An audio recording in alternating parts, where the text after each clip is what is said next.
I am Mr. Wealth, your only wealth buddy, back with my weekly wealth nugget. Today we are going to discuss bank fixed deposit versus mutual funds for generations. Fixed income instruments like bank FDs have been the favorite mode of investments for Indians. The concept that my money is safe in the bank sounds more satisfying than better returns.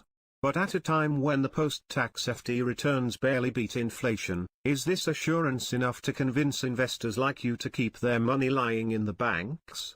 What are fixed deposits? As the name suggests, FDs offer fixed interest rates to investors for fixed tenures. 7 days to 10 years are the length of the tenure for bank FDs. Bank FD interest is compounded, which means there is interest on the accrued interest. For example, if a bank pays 5% interest, compounding annually, for 3-year FD.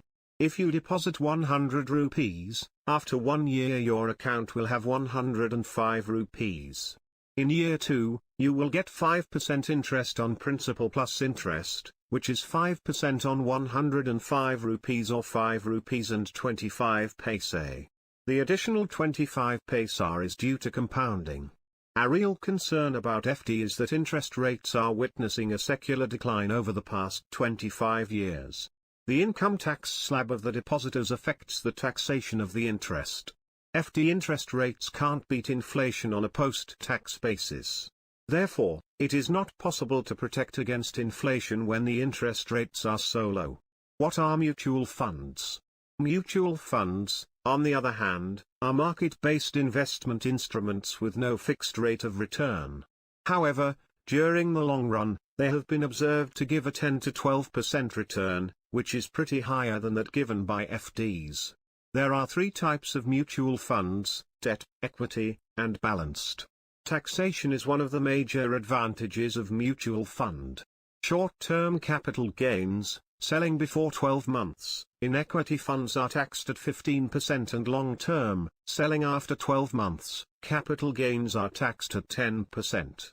In the case of debt funds, short-term capital gains are taxed as per the income tax slab of the investor and long-term capital gains are taxed at 20% after allowing indexation benefits in debt funds. Debt funds score high in comparison to fixed deposit. So in summary, if you are investing in bank fixed deposits you are bearing inflation risk, which means your capital would lose its purchasing power, and if you opt for equity mutual funds, you are bearing market volatility risk. Both are risky in their own way. Choose your risk-return profile wisely.